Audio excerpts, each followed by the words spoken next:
السلام علیکم۔ روشنی کی امید رکھو مگر امیدوں پر زندگی مت گزارو۔ جو تم سے نہیں ہو پا رہا اس کو اللہ پاک کے حوالے کر دو، وہ اسی کو وسیلہ بنا دے گا جو رکاوٹ بنا ہوا ہے۔ محبت تو جھکنا سکھاتی ہے، کبھی گھٹنوں تک کبھی پیشانی تک۔ جب اللہ انسان سے راضی ہوتا ہے تو اسے نماز کی توفیق دیتا ہے۔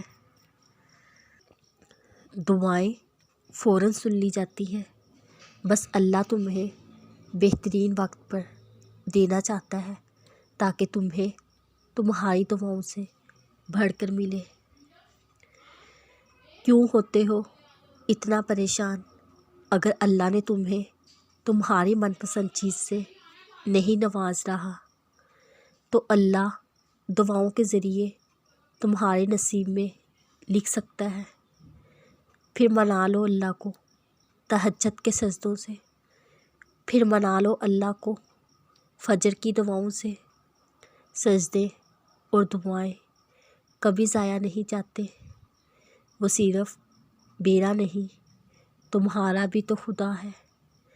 اگر اسے علم نہ ہوتا اللہ تمہیں اپنے در پر کبھی نہ بلاتا، تو پھر یقین رکھ کر اللہ سے مانگ لو، اور جب اللہ چاہتا ہے تب ہماری چاہ کیا معنی رکھتی ہے۔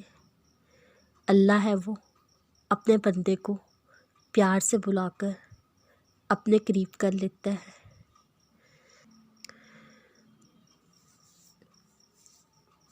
تم ٹوٹ گئی ہوگی، ٹوٹ کے بکھر گئی تھی، بکھرنے کے بعد خود کو کیسے سنبھالا، اپنا دل اللہ سے لگا لیا، اسے اپنا ہر درد بتایا، پھر اس نے مجھے سکون جیسی نعمت سے نوازا۔ انسان کتنا بھی بڑا ہو جائے لیکن اپنے پسندیدہ شخص کے لیے جذبات بچوں والے ہی رکھتا ہے۔ بے شک آخری تنہائی قبر کی ہوتی ہے جو ہم سب کا مقدر ہے، لیکن ان سب میں سے اذیت ناک آخری بسوں کی تنہائی ہوتی ہے، جب انسان فنا کے آخری کناروں پر آ کھڑا ہوتا ہے۔ اسے کچھ پتہ نہیں ہوتا کب اذان ہو جائے، زمین پر تمہارے دن پورے ہو گئے ہیں۔